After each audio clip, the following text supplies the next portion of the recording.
Thank you very much. Good evening, everyone. I'd like to call the meeting to order and acknowledge that we are in Treaty One territory, the home and traditional lands of the Anishinaabe, Ojibwe, Inuit, Cree, and Dakota peoples, and in the national homeland of the Red River Métis. Our drinking water comes from Shoal Lake 40 First Nation in Treaty 3 territory. I'd like to introduce the panel tonight, and the secretary to the board, as well as the assessor. The panel tonight via Zoom is Diane Knight, and to my right is Kira Penner. I am the chairman tonight. My name is Mike Caltreville. Representing the department is Kem Wong, and administrative personnel for tonight's meeting is Fran Picotto. To the Zoom participants of the hearing, please note you are placed in the waiting room until your property is called upon. When it is your turn, you will be admitted into the meeting. Kindly follow along on the City of Winnipeg's Border Revision YouTube channel for the hearing process. Once your host admits you into the hearing, please close or mute your YouTube player. You will then be permitted to speak with respect to your property. Once your hearing is concluded, you can leave the meeting. We will be hearing applications for the revision of the assessment roll in accordance with the Municipal Assessment Act. The matters for which revision is requested has been described in each application and will limit discussion to those matters. The statements that are made at this hearing are sworn testimony, and anyone speaking to the matters must be sworn in. Be advised that comparisons of assessments of properties are not considered evidence of market value by the Board of Revision. The Board of Revision is appointed annually by council and is independent of it and the city administration. It makes its decisions based on the evidence provided at this hearing and issues a written order that will be mailed to all parties as soon as possible. Please note that the board's decisions with respect to an application may be appealed to the Municipal Assessment Board. If the matter pertains to assessed value or classification or to Court of King's Bench, if the matter pertains to application of exemptions from taxation, should you wish to appeal, information on how to do so will be included in the board's order. With respect to the hearing process, I will confirm points of appeal with your property to be addressed with each applicant following the swearing in. We will then have the assessor's testimony followed by the questions that the applicant may have, and then the applicant's testimony followed by questions. Each side will have an opportunity to surmise if they wish. Once all evidence about the application has been brought forward, the applicant may leave. The process will repeat for each item on the docket today. The session will close after all applications have been heard, and the board will deliberate in private and make its decisions. You'll receive board decision by registered mail as soon as possible. As information, all public hearings are live streamed, recorded, and will be part of the public record. We'll be hearing items 4 through 8 on our docket today. Ms. Picotto, please affirm the assessors and the applicant's testimony. Mr. Assessor, please state your full name. Kem Wong. Do you affirm that the evidence you're about to give at this hearing is the truth, the whole truth, and nothing but the truth? I do. Thank you. Ms. Applicant, please state your full name. Cates. Do you affirm that the evidence you're about to give at this hearing is the truth, the whole truth, and nothing but the truth? Yes. Thank you. Thank you. Mr. Wong, would you like to walk through your presentation on 161 Johnson Avenue West? Yep, sounds good. The subject property is 161 Johnson Avenue West. The file number is 24-1763. The roll number is 140-828-19100.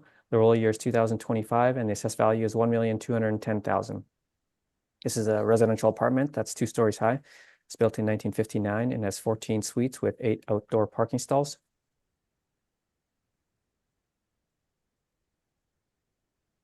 On page 2 is the sales history for the subject property. There is a $1 sale in 2012 with a sworn value of 840,000. On page 3 is a picture of the subject property with its location.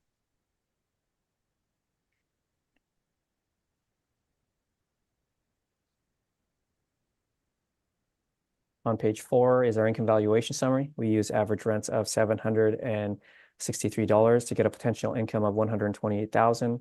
We used a 2.6% vacancy to get an effective gross income of $124,000.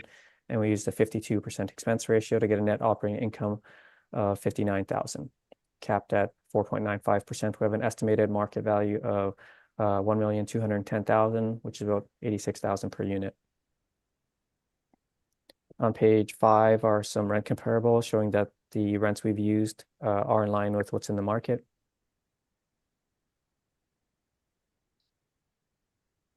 On page 6 are some expense comparables that range from 46 to 55%.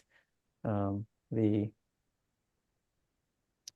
comparables, they support the model's expense ratio at 52%.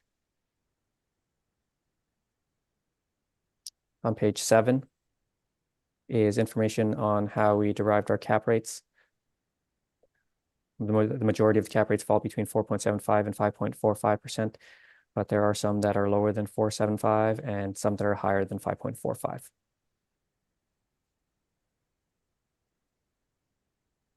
On page 8 are some cap rate sales that range from 3.46% to 5.74%. These cap rates are calculated using 3 years of income and expense information for the 3 years prior to the year of the sale.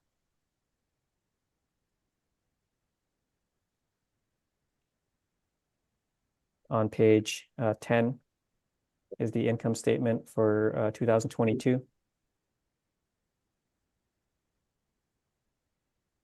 You can see that their net operating income in 2022 is negative $34,000. So using their actual income and expenses to estimate the value would result in an inaccurate estimate of value. In instances like this, we would typically go to the market to try to estimate the market value for the subject property. On page 11 is another income statement for the 12 months ending October 31st, 2022. You can see that their potential income is $133,000, but there's a $21,000 in vacancy. Usually when the vacancy is that high, there's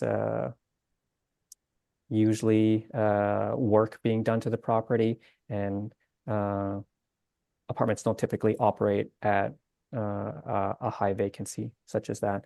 But when you look at the potential income of $133,000, that's actually supportive of the model, which is at about $128,000. You can see the expenses on page 11. They total about $131,000, which is the expenses are higher than what the income is for the property. So I don't feel that using their actual expenses would result in a accurate estimate of value. So usually properties like the subject property might range from might be around 50%. And when we look at some of the expense comparables that range from 46 to 55%, I feel that the 52% that the model is applied is reasonable.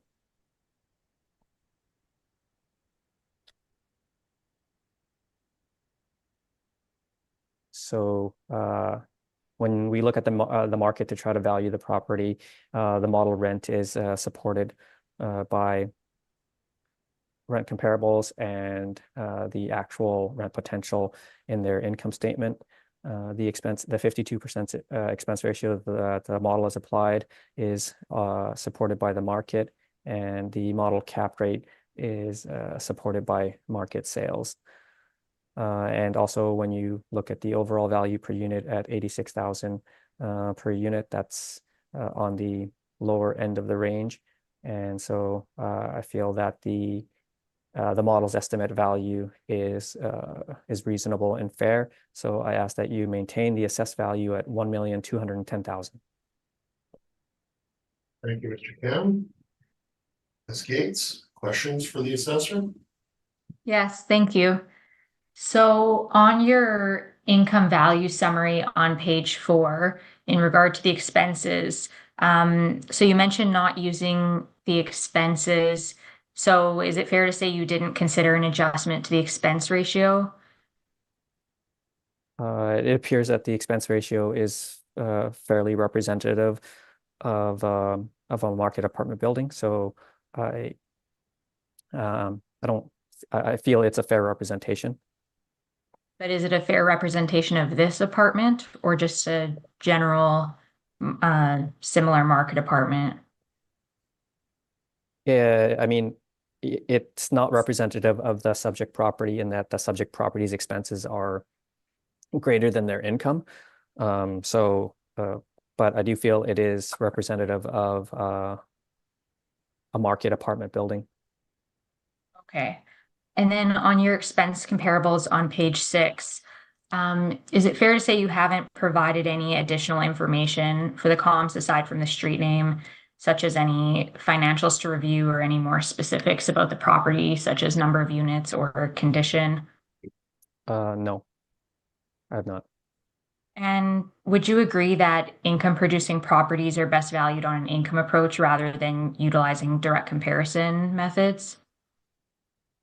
I don't know if I would agree with that. I would typically valuation, you can have 3 approaches, and if you can, I believe that they're all valid. And in this particular case, I think you can reconcile the model's income approach with some comparable sales to basically reconcile whether your income value is a fair representation of market value. So I feel that the direct comparison can be used to support the income approach that anyone would take to try to value it using income. Okay. And then for your cap rates on page 7, in regard to your range 4.75 to 5.45, can you provide any information on the sales that are being used for that range, such as the number of sales or the location of the properties? The number of sales no. And then the broker cap rates are stated to further support the assessment department cap rates. Is that correct? I think they're stated to say that the cap rates that we've applied are in line with other organizations. Sure, some of our cap rates are a little bit lower and higher as well. But like we are in line with what other organizations might indicate. Okay. So in regard to the broker cap rates, they would suggest 5% as the minimum for a low-rise B property. Is that correct? It appears so. And in regard to your cap rate evidence on page 8, you have the final values. Is it fair to say you didn't provide any workups in your direct evidence?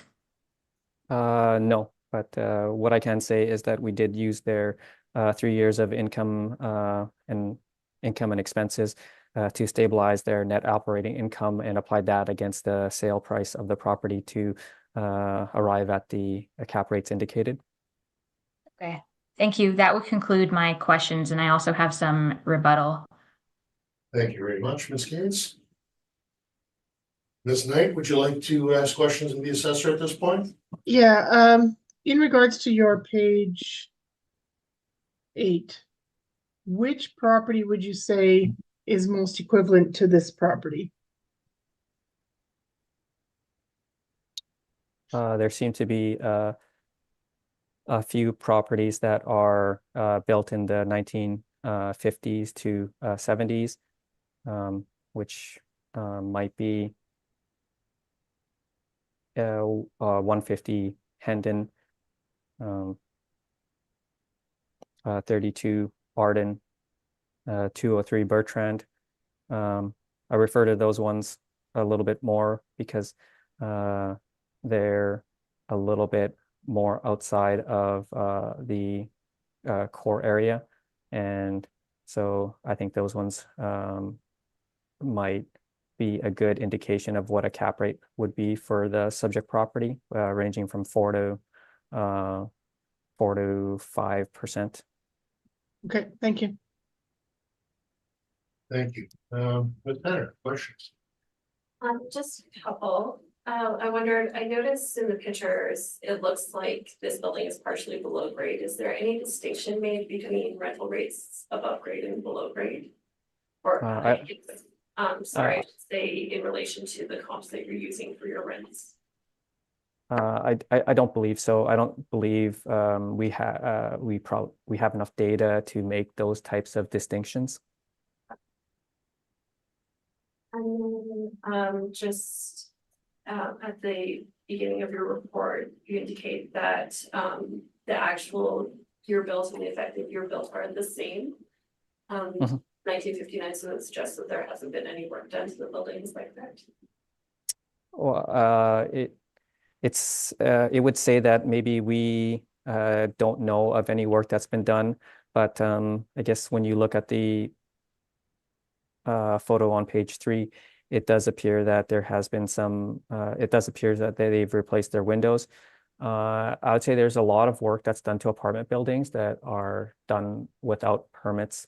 And so there's a lot of properties that are maybe improved beyond what maybe our records might indicate. Thank you, that's all for me. Thank you very much. Just a question of note. And one I'm going to use, it appears more standardly than I'd like to. But Mr. Wong, is it not time to have someone inspect these properties? I believe it would be time to review a lot of the properties that we have. It's a very common theme that I hear. Yes, I was just having a little bit of a discussion about it, and like I say, it does appear that the changes to the apartment inventory is happening faster than we can keep up with regards to keeping our records up to date. But I believe that that'll be on, it'll be something that we will be looking at after the appeal season, because that's what the majority of us are working on right now, is getting all the Board of Revision files heard. Yeah, I understand. I do have one other question. It's on page 13 of the document. And I made a note of a written in number, which seems kind of unusual, and that being that it's talking about services, and it's suggesting it has 32 outdoor parking stalls, yet you have only 8. Is there, did magically we have a bunch of parking stalls suddenly appear here, or? No, I believe what you're looking at is the actual cost per stall as compared to the number of stalls. Oh, yes, okay. Yeah. Sorry. Yeah, they're There's a actually dollar indicating, sign there, my apologies. yeah, no problem. They appear to indicate that there's 7, whereas we have 8. But that might be cleared up with a bit of an inspection. But yeah, we have, like I said, we have 8 on record, and they're indicating 7. Fair enough. Those are my questions. Thank you very much. Ms. Cates, would you like to walk through your presentation at this point, please? Yes, thank you. So if you turn to page 2 of my brief, we have a summary of some of the facts of the property, as well as our requested assessment of $831,000. If you turn to page 6, we have our property maps. So that includes an aerial map view and a Google map view of the neighborhood. And then on page 7, some exterior photographs. On page 8, we have a property description. So the subject property is located on the north side of Johnson Avenue, east of its intersection with Henderson Highway in the Chalmers area.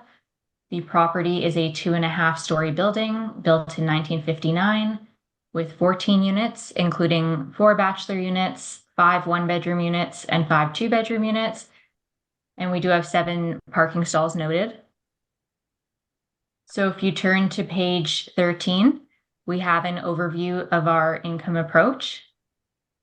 So for the rents, we're applying $133,352 or $794 per unit per month based on the actual stabilized income reported. In terms of the property's vacancy, we note that it experiences above market vacancy rates within the reference period. However, for the purpose of the report, we are going to maintain a market vacancy rate of 2.6%. and will capture any excess issues within the cap rate. And in regard to the expenses, we are applying an expense allowance of $84,392 or 63.8% of effective gross income, and that is based on a stabilization of the expenses. If you turn to page 14, we have the overview of our cap rate. So we are disputing the assessor's cap rate of 4.95%. We are using a cap rate of 5.75% based on our cap rate study. So when we look at this property, it was built in 1959. The structure of it is from 1959. So while I wouldn't necessarily suggest that the finishes of the units are true to that era, but when we look at the foundation and the bones of the property, it is going to be of that age, as I didn't see any significant permits taken out regarding structural changes to the property.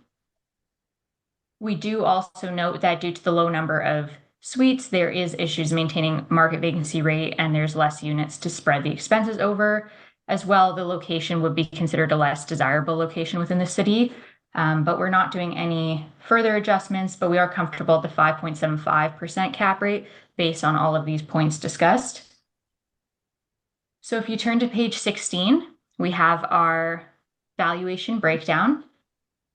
So you'll see gross potential rent, $133,352, 2.6% vacancy. And when we add in the other forms of income, we get an effective gross income of $132,191. I'll note that we do an average of the miscellaneous income since it does tend to vary. And then in regard to the expenses, we didn't have the 2021 expenses, so we've stabilized based on 2020 and 2022. We are using a repair and maintenance of $1,815 per suite, which is within the range that we might expect. Typically, repair and maintenance can range between, $1,500 a suite to, in the mid 2000s, mid to low 2000s, depending. So $1,800 is kind of right within that range. We have a net operating income of $47,799, and with the 5.75% cap rate gives us our indicated value. So at this point, I'll just briefly go through our cap rate study, which is a separate document, if everyone has that. Just a minute.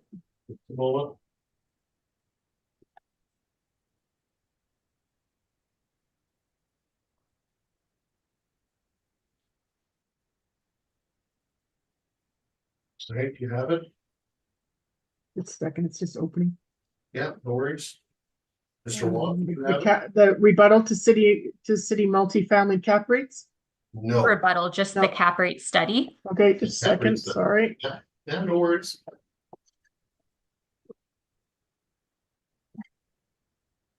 Mr. Wong, do you have it? Yes, I have it. thank you.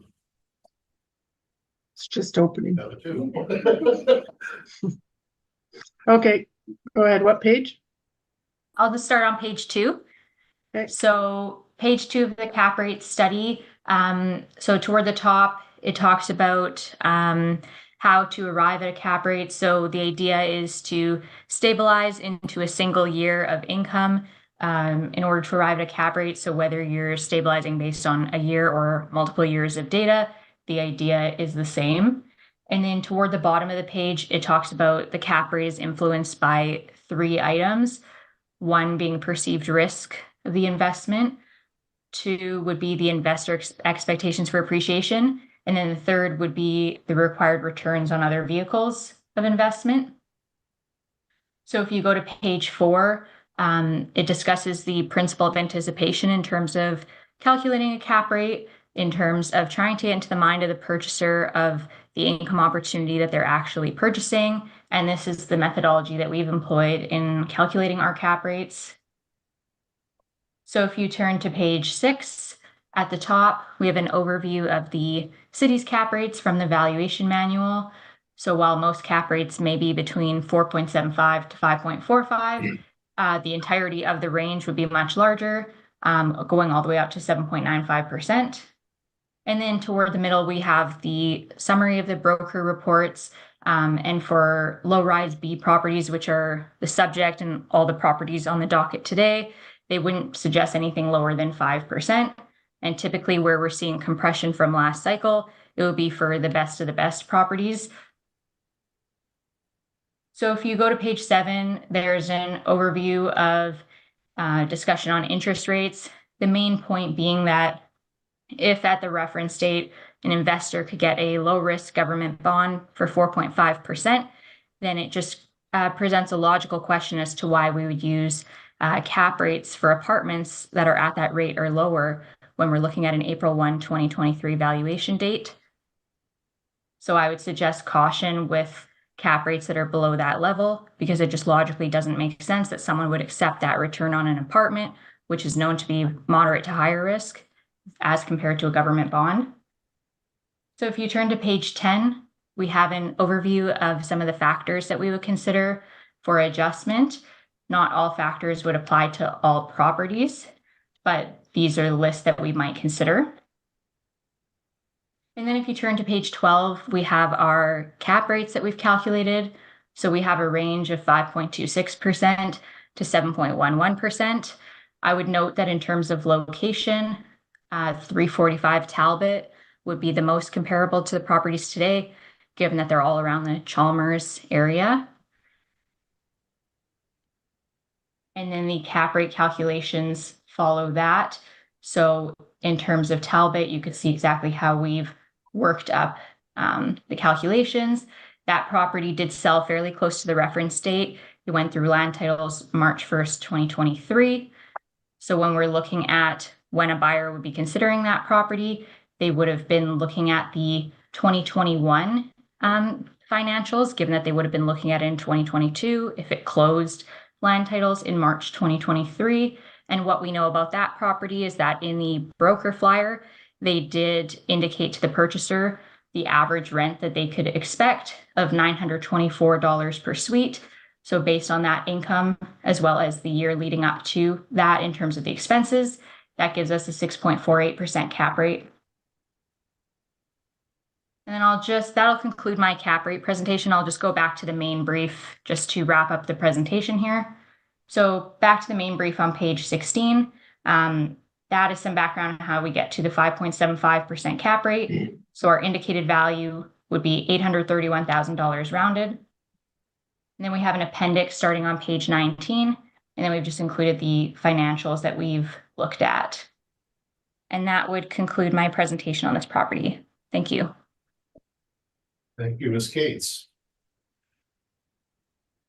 Mr. Wong, questions for Ms. Cates?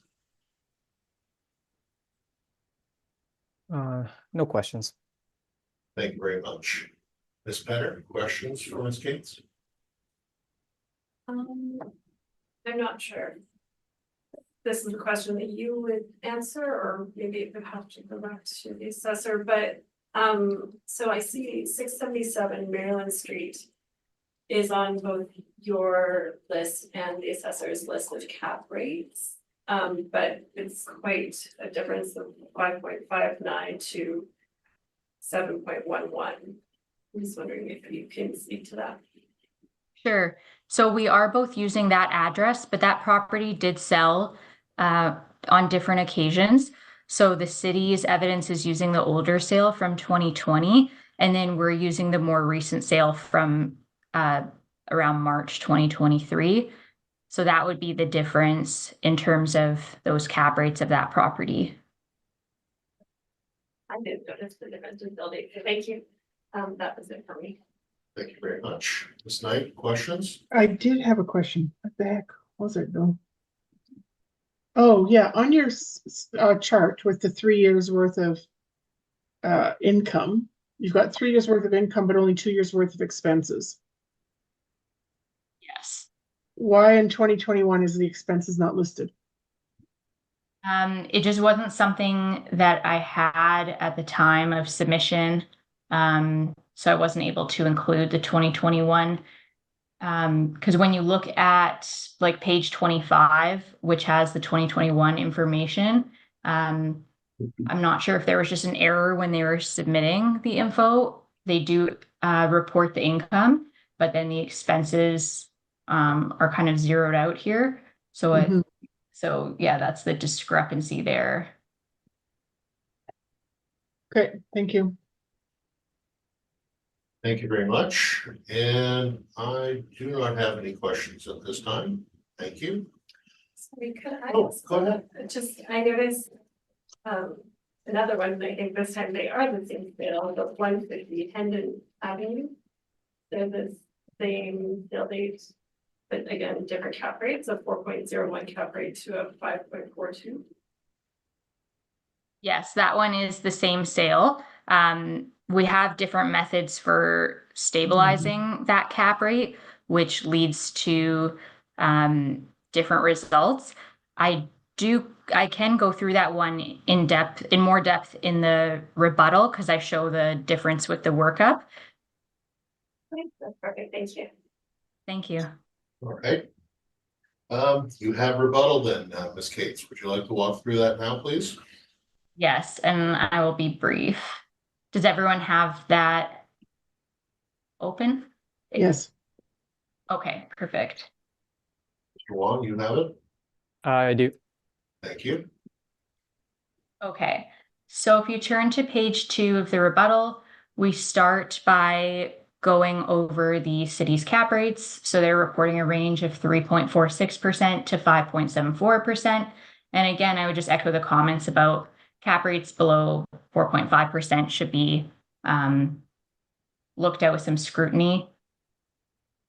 If you go to page 4, the first 2 cap rates, 727 Sargent and 241 Yonge Street, these cap rates are quite low, and typically when we see cap rates at a level in the 3%, 4% range, it typically indicates that the purchasers are purchasing a different income opportunity rather than the one that's currently in place, because we just don't see apartment cap rates at these levels.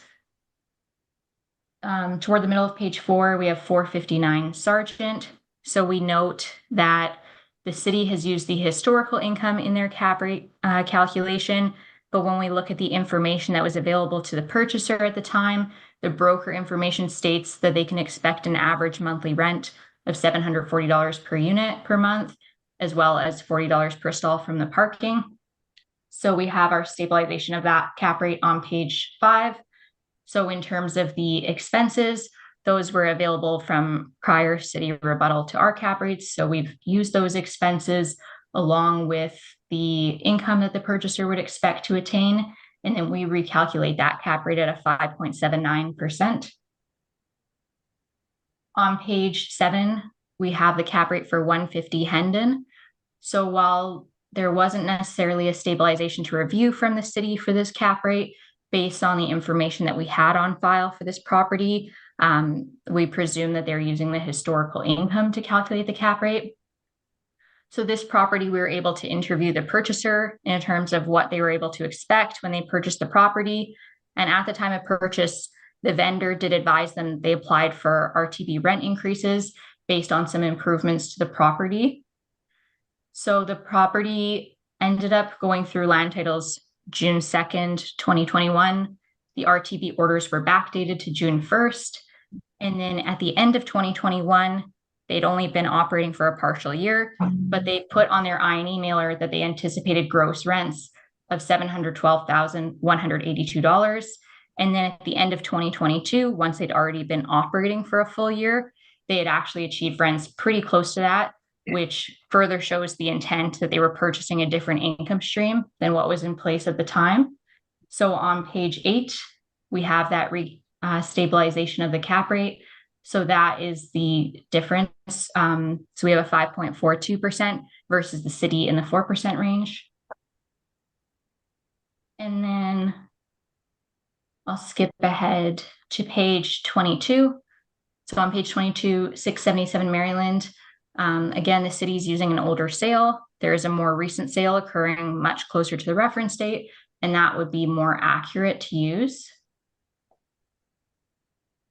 And then 700 St. Mary's and 32 Arden is indicated that there may have been intent to renovate with those properties. So properties with an intent to renovate shouldn't be used in a cap rate study. And that would conclude my rebuttal presentation. And I would just ask that the rebuttal apply to all of the files today. Thank you. Thank you very much. Mr. Wong, do you have questions at this moment? I don't have any questions. Thank you. Ms. Knight, questions? No, sir. Thank you. Ms. Bennett? Yeah, thank you. And I guess I'm gonna just ask the question, note that 677 Maryland is considered more of a downtown property, maybe a bit more risky because of its location, wouldn't you agree? Yes, I would agree the location would be inferior for Maryland. That not also be the case for the previous one, not Hendon, but Sargent, yes, same problem there, I'm guessing. Yes, I would agree. Sargent would also be considered an inferior area. All right. Those are my questions. Thank you very much for your presentation. Any final comment, Mr. Wong? Yeah, I guess just with regards to, I mean, what we're after is market value, and what we're trying to do is estimate estimate the market value in an accurate way. And if your estimate of value is not reflective of market, then you know, you can your approach maybe isn't as accurate as it can be, and the applicant's cap rate study has indicated sales range per units that range from about 91,000 to about 116,000 per unit. Yet the requested amount for the subject property is about 59,000 per unit. It just sort of leads me to think that the approach that's been taken is not necessarily yielding the most accurate estimates of value as indicated by some of the sales in their cap rate. So I just like to say that I guess our estimate of value does appear to be in line with some of the sales in the applicant's cap rate study, as well as the sales in our cap rate study. Thank you very much. Ms. Cates, any final words on this property? Yeah, I'll just quickly summarize. For this property and the remaining properties, we are using the income approach. We're not looking at direct comparison, because direct comparison, looking at stuff per unit without doing proper adjustment, would not be considered accurate. And all of the information in our brief in terms of rent, expenses, cap rate, it is supported by the market, but there is different ranges for different properties. So the property might be on the higher end in terms of expenses, but it's still within the range that we would expect. Thank you. Thank you very much. Thank you both for your presentation at this point. Thank you. So we will move on to next property. And that property is 327 Johnson Avenue West. Mr. Wong, would you like to walk through your presentation right now, please? Yes, the subject property is 327 Johnson Avenue West. The file number is 24-1764. The roll number is 140-828-79000. The roll year is 2025 and the assessed value is 810,000. This is a residential apartment that's 2 stories high. It was built in 1971, but we have an effective year built of 1981. There are 6 suites with 4 outdoor parking stalls. On page 2 is the sales history for the subject property. Once again, there's a $1 sale in December 2020, 2012, but so the sworn value was 360,000. On page 3 is a picture of the subject property with its location. I note you have a recommendation on this, Mr. Wong. I do have a recommendation, and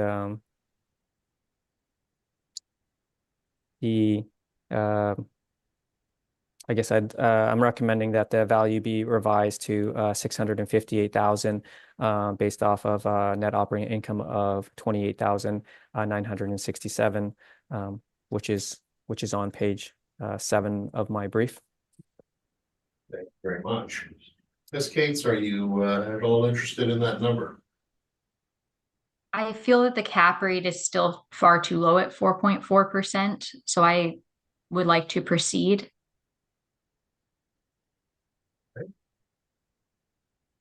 Fair enough. Yeah, so Mr. Wong, please Yeah. continue your presentation. yeah, so on page 4 is an advertisement for the property. Just indicating that the property is recently renovated, and it would explain, I guess, the effective year, the variant that we have on the subject property. But if you if you go to page 6, there are some rent comparables that show that the rent that we've applied for the model is in line with the market, but you'll see on page 7 that I've adjusted the rent potential for the subject property to be more reflective of what they're actually getting, and I've applied the model parameters in terms of vacancy at 2.6% and expenses at 48% to get a revised NOI of 28,000, which is a little bit lower than what the model is estimated at 35,000, and applying a 4.4% cap rate. The estimated value is 658,000, which is about 109,000 per unit, and $119 a square foot. So you can see that the revised rent is based off of the rent potential on page 12 with the model expenses and cap rate.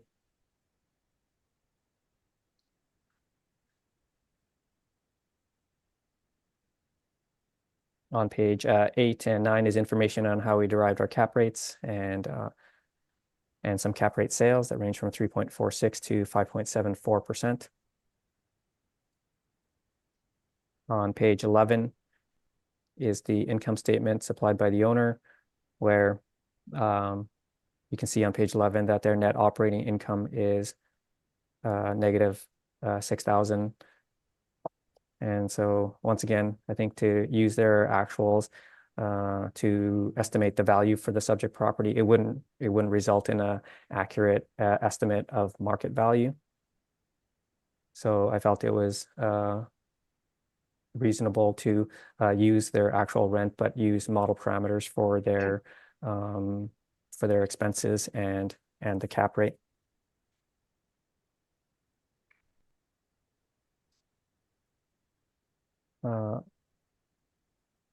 Just on the last page of my brief was just the permit that was taken out to repair some fire damage.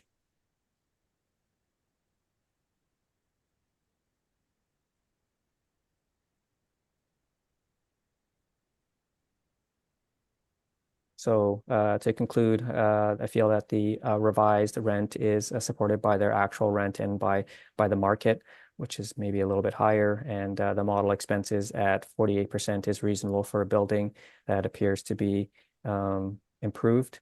And the model cap rate is supported by market sales.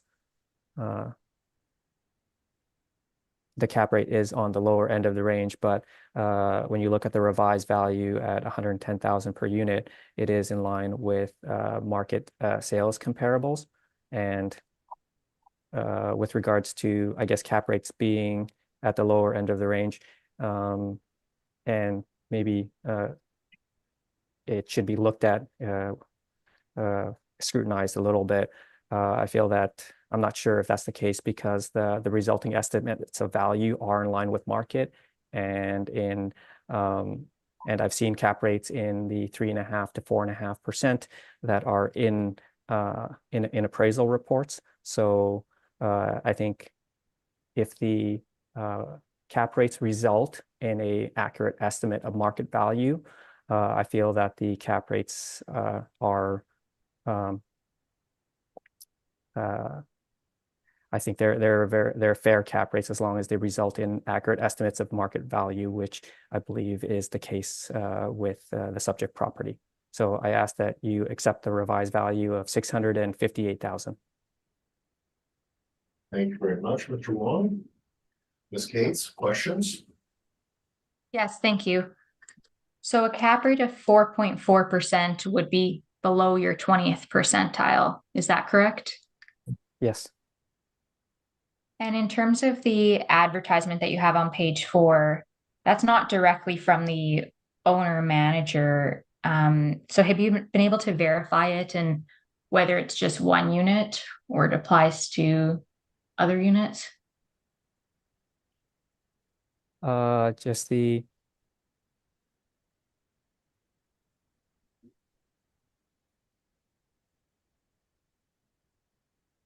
on my page 14 on the permit, it's indicating repairs to units 5, 3, and 1 as a result of fire damage. Work includes new insulation, flooring, vapor barrier, drywall, interior doors. Work also includes replacement of 5 windows in unit 5, and mechanical and electrical. So it seems to be in line with the permit that's on page 14. Okay, and then one final question about your comments about low cap rates still resulting in a fair market value. Would that not then imply that the other parameters of the valuation are quite far off if a cap rate of 4.4% is still resulting in what you would deem a market value? I guess in my experience, it appears that some of the cap rate is maybe not necessarily an indication of risk. It's just the NOI that is associated with the sale. And I guess in my experience that some of the properties with the lower NOIs, if you apply a lower cap rate, then you get a much more accurate estimate of market value. Okay, thank you. That would conclude my questions on this property. Thank you. Ms. Penner, questions? No questions. Thank you. Ms. Knight, questions? No, sir. Thank you. And just trying to understand, the effective age is 1981. Is that a result of the permit that was taken out for the fire damage on the 3 suites? I believe it would be. I'm not 100% sure, but like I said, some of the work that's done to other properties where they don't take out permits, we might not catch up with it very quickly because we don't know that work has been done. But in this particular case, there was a permit that was taken out, and it is closed on our end. So it was probably closed because we inspected the property and updated the characteristics to the property. Yeah. So just one step further in that process, are the other three apartments in that building, have they been upgraded? I'm not sure. Like I said, if usually if there are permits taken out for the work, we usually get those permits and we inspect the properties as the permits become available to us. But there are some instances where maybe there aren't any permits taken out, but maybe if we notice that their income has increased significantly, where it's maybe above what our model is estimating, that might be an indication for us to inspect and look into it further, just to make sure that our characteristics are up to date in our system. So you're not certain whether those other three are renovated at this point. No. You are making a recommendation to reduce the rents before us today, Yes. and you're making an assumption, I'm guessing, that because that's what they achieved in their statements, you're happy with that part of things? Well, that's exactly it. I can probably make some assumptions, and we would be making assumptions about potentially the condition of the property, but it appears that their rents appear to be lower than what the model has estimated, and the permits were taken out in 2019. So I feel that the income potential represented is in their most recent income statement, or their most in their most recent income statement, is a fair representation of the potential for the property. And your cap rate at 4.4% is in the bottom 20% of the model for Yes. these properties, and you feel comfortable with that based on the fact that they not necessarily have been increased the income to it. Yeah. I feel comfortable with it because like I said, the resulting estimate of value is about 110,000 per unit, and that is definitely in the range. It might be for these types of properties might be about 95 to 150,000 per unit, and to have 110,000 for the subject property, which is a direct result of the low cap rate. I feel comfortable with it. Those are my questions. Thank you very much. Ms. Cates, would you like to walk through your presentation at this point? Thank you. So if you turn to page 2, we have our requested assessment of $369,000. On page 6, we have our property maps. Page 7 and 8, some exterior photographs from the front and from the back of the property. We have a property description on page 9. So the subject property is on the north side of Johnson Avenue, east of its intersection with Roach Street in the Chalmers area. The property is a 2.5-story building built in 1971, and there are 6 units, including one 1-bedroom unit and 5 2-bedrooms, and there are 6 surface parking stalls noted. If you turn to page 14, we have an overview of our income approach. So we're applying potential market gross rents of $57,894 or $804 per unit per month, based on the actual stabilized income achieved by the subject property. Again, we note that the vacancy is above market levels, and we'll just apply a market vacancy allowance of 2.6% as assessed. It wouldn't be uncommon to have higher vacancy allowances when you have so few units, based on comments mentioned earlier about challenges in maintaining market vacancy with less units. And then for expenses, we are applying an expense allowance of $36,538 or 64.3% of effective gross income. This will be on the higher end of what we would typically apply for expenses, but given that we were able to look at a couple years of data and stabilize, we are comfortable being on the higher end of the range. If you turn to page 15, we have our cap rate for the subject property. So we are disputing the cap rate of 4.4%. We're applying a cap rate of 5.5% based on our cap rate study. That would be the base cap rate that we would consider for a property of this age group, and we've not made any further adjustments. So if you go to page 16, we have our valuation breakdown. So we are using an NOI of $20,322, and with a 5.5% cap rate gives us an indicated value of $369,000. I would also note that properties with lower income, the expense ratio as a proportion of effective gross income, the ratio itself will be higher, but the actual expenses in terms of dollar amount is within range. And when we look at the proportion of each expense that's applied to the analysis, that's also within the range that we'd expect. We have R&M on page 18. And then the appendix starts on page 20 with the financial.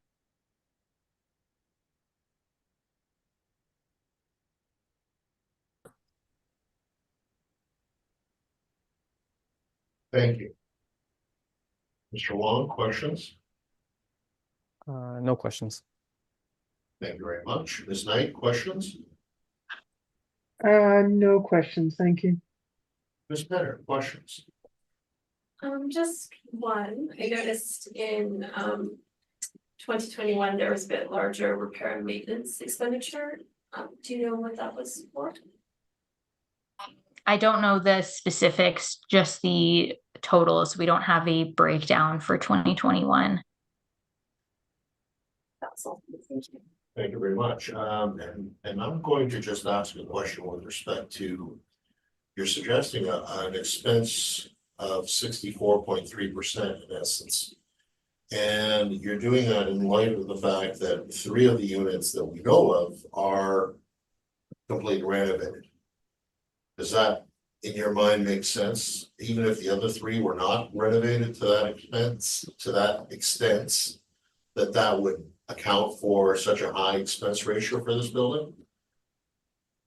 Yes, the expense ratio is on the higher end, but it is within range. Like we do see for market apartments of this age, they might have expense ratios from 55% to the low to mid 60s. This would be on the higher end at 64%. In terms of outlier expenses, I did remove those. And in terms of the repair and maintenance in 2021 being higher, that's not accounted for. So these expenses that we're looking at would be more the operating expenses. So in terms of a couple units being renovated, I'm still comfortable with this expense ratio because this is around what it takes to operate this property.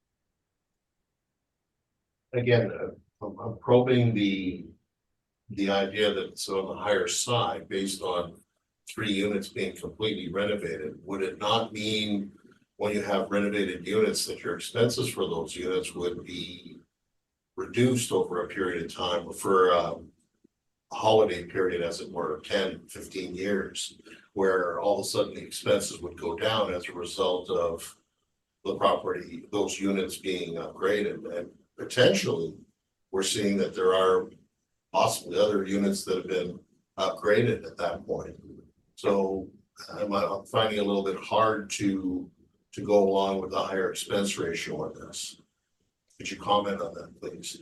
Yeah, yes, and I could see where you're coming from in terms of the idea of the expense holiday. We definitely would see that in regard to the repair and maintenance. But the repair and maintenance I've applied here is quite low at about $1,000 per suite. So I would say in terms of the repair and maintenance, that's where you'd see the expense holiday. But when we're looking at utilities, taxes, insurance, those expenses are what they are. And that's where the bulk of the expenses are coming from. So I'm not sure if that addresses your question. As good as you can at that point. Thank you. Those are my questions. Thank you very much. Any final thoughts on this, Mr. Wong? Yeah, I guess this might be a bit of an example of a property that might have a bit of a lower NOI and where maybe applying a lower cap rate would result in a more accurate estimate of value. Like I guess in our cap rate study, 727 Sargent has a 3.46 cap rate. It's 8 units, and it's sold for 72,000 a unit. The only way to get the subject property at 72,000 a unit or more would be to use a lower cap rate. And so I think this is just an example of a property where maybe a lower cap rate makes a little bit more sense for an accurate estimate of value. Thank you very much. Ms. Cates, any final thoughts? I'm comfortable with the income valuation that we've presented, so I'll just leave it at that. Thank you. Thank you very much for your presentation again. Let's go on to the next property, and just give me a moment while I get that fired up here.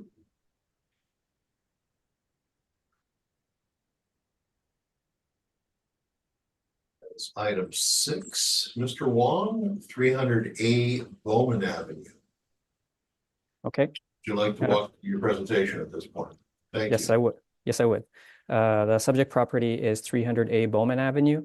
The file number is 24-2660.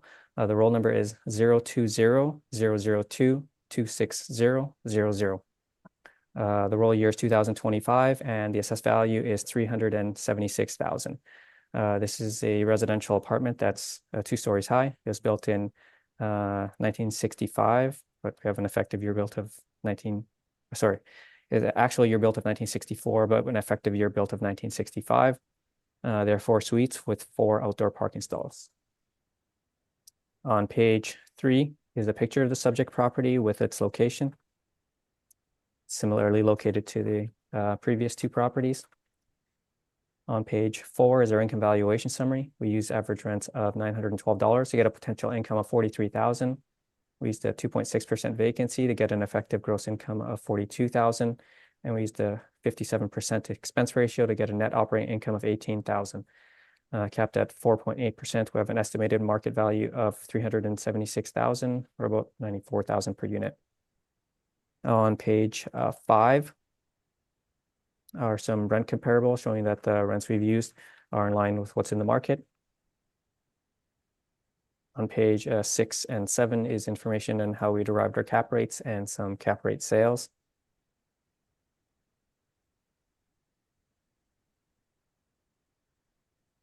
On page 9 is the income statement supplied by the owner. Their net operating income for 2022 is $15,000. And on page 11, their net operating income is $20,900.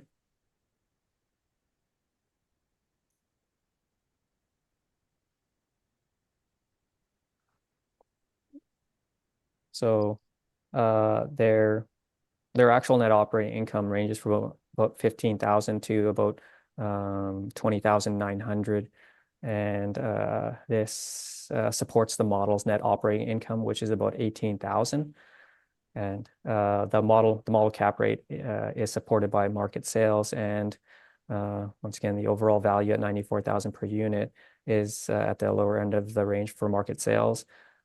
So I feel that the market is supported, and I ask that you maintain the assessed value at $376,000. Thank you very much. Ms. Cates, questions? I have no new questions. Thank you. Thank you very much. Ms. Penner, questions?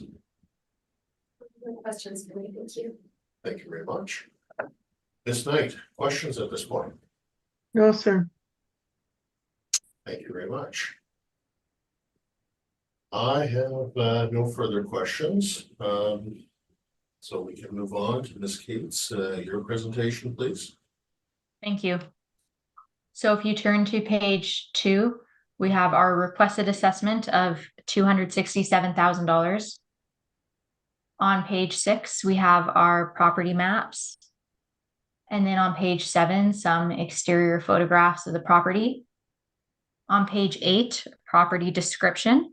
So the subject property is located at the intersection of Bowman Avenue and Brazier Street in the Chalmers area. The property is a two-story building built in the mid-60s. And there are 4 units, including 2 2-bedrooms and 2 3-bedrooms. And there are approximately 4 surface parking stalls. If you turn to page 13, we have the overview of our income approach. So we are applying potential market gross rents of $32,496 or $677 per unit per month. We have applied a vacancy allowance, a market vacancy of 2.6% as assessed, and we're applying an expense allowance of $16,697 or 52.1% of effective gross income based on a 3-year stabilization of the expenses and a 4-year stabilization of the repair and maintenance. On page 14, we have our cap rate for the subject property.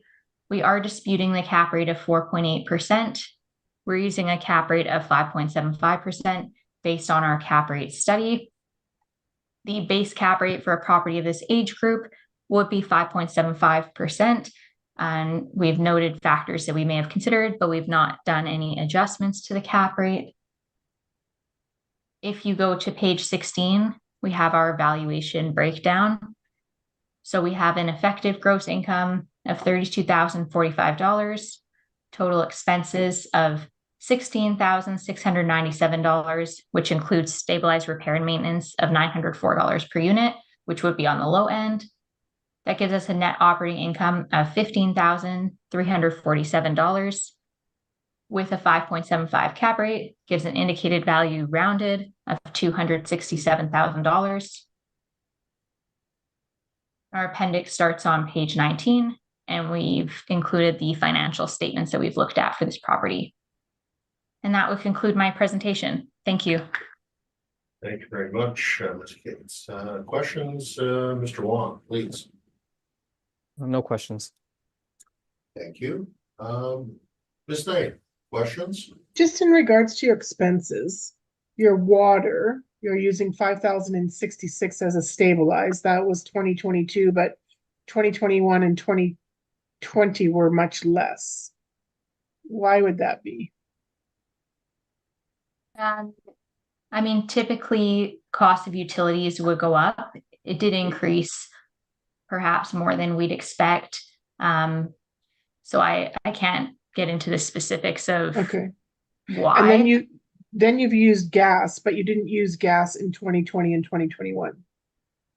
Yeah, so typically for utilities, we would just stabilize based on the most current year. So that would be 2022. The idea being that utilities would increase over time. So there were no gas expenses noted in previous years, but they did have slight gas expense in 2022. So we did include that. Yeah, and it appears they may not have broken out the expenses in prior. Yeah, I was just wondering, that's all. Thank you.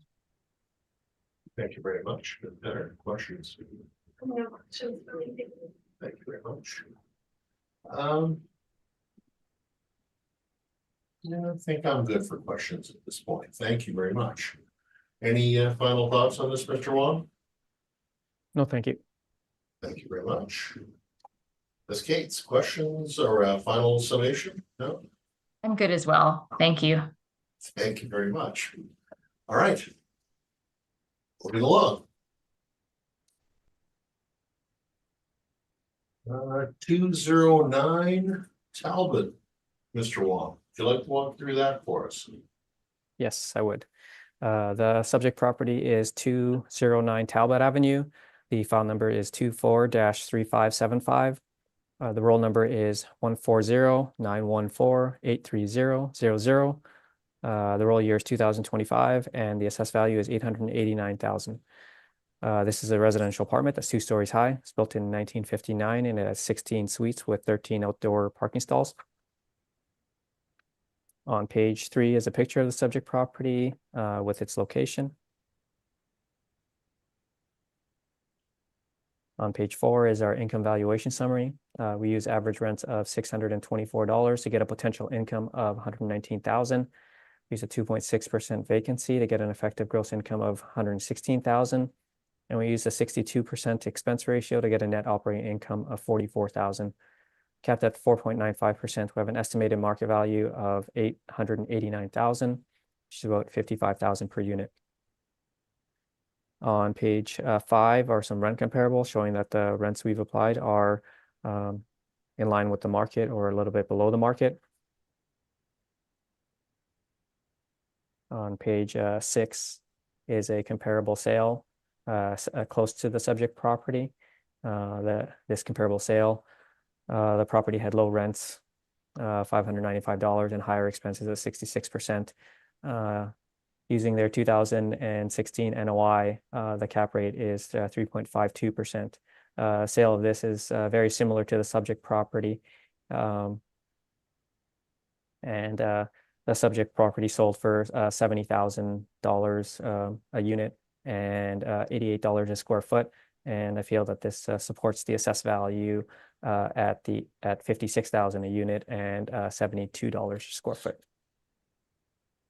So just an example of a similar property with a lower net operating income. It supports the modeled value. On page 7 is information on how we derived our cap rates, and on page 8 are some cap rate sales.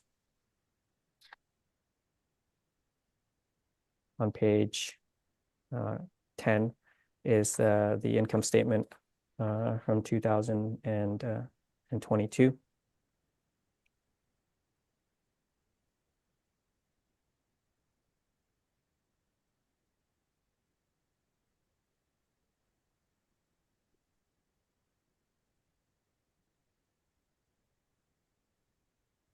So to conclude, I feel the model rent expenses and cap rate indicate a value of $56,000 a unit at $72 a square foot. The actual NOI is a bit lower is a bit on the low side, but using that low NOI would result in a value much lower than market value would suggest. The sale of the comparable sale on Talbot would support the assertion that the modeled value is a reasonable estimate of market value, as that comparable sale is similar to the subject in age, location, and in the income that it generated. I feel that comparable sale is a good indication that the modeled value, the modeled income approach is well supported. Having said that, I ask that you maintain the assessed value at $889,000. Thank you very much, Mr. Wong. Questions for the assessor, Ms. Gates? I don't have any questions for the assessor, but I do just have some brief rebuttal in regard to this new cap rate sale in this brief. Okay, would you like to come back to that in a few minutes? Yes, thank you. Good. Ms. Petter, questions of the assessor? I just wondered if you could speak to how market conditions have changed since this. Oh, sorry, I should refer to the page. Page 6, your additional cap rate sale. Can you make some sort of commentary as to how cap rates have changed since that time period? That is quite a while ago. Yeah, compared to the reference date of April 1st, 2023. So it would be 6 years prior. In my experience, the cap rates have been compressing, say from 2017 to 2023. So yeah, that's my experience with the cap rates in that time frame, is that the cap rates are going down, or and maybe slightly leveling off a little bit now, but over that time period, it generally the cap rates have generally been going down in my observation. Yeah, that was all. Thank you. Ms. Knight, questions? So that sale, the 56,000 per unit, at $72 a square foot. Yeah. Is less than what you're asking for today. Correct? Or more than This- what you're asking for today? Yeah, I'm just saying that the sale is a bit higher than what is indicated by the model today. Okay, thank you. Thank you again, and I don't think I have any further questions, so thank you very much for your presentation. Ms. Cates, would you like to give us your presentation at this point? Yes, thank you. So if you turn to page 2, we have our requested assessment of $667,000. On page 6, we have some property maps and then some exterior photos on page 7. On page 8, we have a property description. So the subject property is on the north side of Talbot, west of its intersection with Fraser Street in the Chalmers area. The property consists of a 2.5-story building built in 1959 with 16 units, including 5 bachelor units, 8 one-bedroom units, and 3 two-bedroom units. And there are 15 surface parking stalls noted. If you go to page 13, we have the overview of our income approach. So we are applying potential market gross rents of $102,629 or $535 per unit per month based on the actual stabilized income reported for the property. The income reported is already inclusive of vacancies, so there's no additional vacancy allowance applied. And then for the expenses, the actual stabilized expenses would be $76,837. But due to the low rental rates, this amount exceeds 70% of EGI. So for the purpose of the report, we are capping the expenses at 65%. This is a range that we would typically do for a property of this age. For a newer property, we may cap expenses at 60%. So we are using a dollar amount of expenses of $68,151. If you turn to page 14, we have an overview of the cap rate for the subject. So we are disputing the cap rate of 4.95%. We are using a cap rate of 5.5% based on our cap rate study. For this property, typically we would look at a base cap rate starting at 5.75%, but in terms of being reasonable in terms of the analysis and due to the low rents and high expenses, a lower cap rate of 5.5% seemed to make sense for this property. So that's what we've applied. So if you turn to page 16, we have our valuation breakdown. So you'll see an effective gross income of $104,848, capped expenses, $68,151, for an NOI of $36,697, with a 5.5% cap rate, indicates a value of $667,000 rounded. R&M breakdown on page 17. And then in appendix, starting on page 20, I've included some marketing photos that were available for the subject, as well as the financials that we've reviewed for the property. And that would conclude my presentation. Thank you. Thank you very much, Ms. Cates. Question of Mr. Wong. So I guess in this particular case, you're adjusting the cap rate down a little bit because of the lower income and the higher expenses. Yes, for this property, I thought it was reasonable to apply a lower cap rate. So yeah, I've adjusted it down a little bit from our typical base cap rate for this age. Okay, that would be all my questions. Thank you very much. Ms. Penner, any questions? No questions for me, thank you. Thank you. Ms. Knight, any questions? No, sir. Thank you very much. And I don't think I have any questions either at this point. You had a rebuttal to this particular sale, did you, Ms. Gates? Yes, just very short rebuttal. Sure. Would you like to walk us through that, please? I just have to find it, sorry. Yeah, no worries at all. So this is the cap Talbot rate and McLeod, rebuttal. it says Talbot and McLeod, is that the one? Yes, that's the one.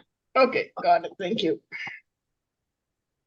Okay, so just briefly, this cap rate was part of the 2020 cycle. So I've just pulled up the relevant parts of that rebuttal. So I've just redacted the discussion of the other sales. So in short, for 394 Talbot, we have confirmed that this property was purchased with the intent to renovate. So again, when you're seeing those 3%, 4% cap rates, it speaks to the idea that the purchaser was purchasing a different income stream. And for this property, they had intended to increase the rents, and over the course of 2 to 3 years, they did so. And so that would lead to a much higher cap rate. So I've just supplied some supporting documentation of that, some discussion with the owner at the time, and as well as a web ad showing the state of the property. So we don't believe that this sale would be relevant for a cap rate study. And it would kind of be similar issues to what we were discussing earlier in terms of those other very low end cap rates. And that would conclude my rebuttal presentation. And this would apply as well to the next file, 260 McLeod. Thank you. Thank you very much. Any questions, Mr. Wong? No questions, just maybe a bit of a statement or just a comment in that I don't think there was any rebuttal as to maybe what the market value of the Talbot sale was. Just that, and I believe that the sale on Talbot is a good indication of market value, and that good indication of market value, it supports all the income and cap rate aside, it does support the subject property's assessed value. And so yeah, I feel that it is the sale supports the income approach that the model has utilized for the subject property. Thank you, Mr. Wong. Any questions? No. Sorry? No questions. No, thank you. Ms. Penner, any questions? No questions for me, thank you. Ms. Knight, any questions? No, sir. And I think I'm good with what's already been said at this point. Thank you very much, both. We'd like to move on to the last property on the docket, that being 260 McLeod Avenue. Would you like to walk through your presentation at this time, Mr. Wong? Yes, I would.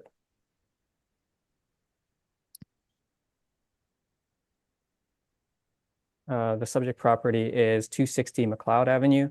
The file number is 24-2325. The roll number is 020-316-04000. The roll year is 2025, and the assessed value is $639,000. This is a residential apartment that's 2 stories high. It's built in 1958, and it has 11 suites with 6 outdoor parking stalls. On page 3 is a picture of the subject property with its location. It's just off Henderson, just south of Chief Peguis. On page 4 is our income valuation summary. We use average rents of $575 to get a potential income of $75,000. We used a 2.6% vacancy to get an effective gross income of $74,000. And we used a 58% expense ratio to get a net operating income of $30,000. Capped at 4.85%.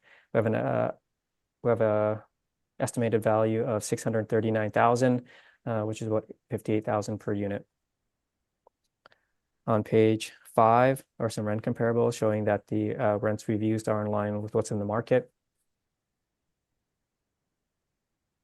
On page 6 is the same comparable sale, which might indicate like a lower performing property. It's still sold for $70,000 a unit and $88 a square foot, and it supports the assessed value. It says $56,072, but it's that's an error. It should be $58,089, which is what the model is at. So I feel that that comparable sale at 70,000 a unit and $88 a square foot supports the model's 58,000 a unit and $89 a square foot. You had a correction, I'm sorry, where are you talking about? I just want to Sure. make sure. Sure. Have On it correctly. on page 6. Oh, 6, sorry. On page 6, it says at the last sentence, it says this supports the assessed value at $56,072 a square foot, but it should be $58,089 a square foot. Gotcha. Sorry, I just wanted to be clear what I was hearing. Thank you. For sure. On page 7 and 8 is information on how we derived our cap rates with some cap rate sales. And on page 10 is the income statement supplied by the owner. As you can see on page 10, their net operating income is 34,960. But that doesn't include any management. But if we included a management rate of 5%, that reduces their net operating income to about a little bit under 31,000, which supports the model's net operating income at 31,000.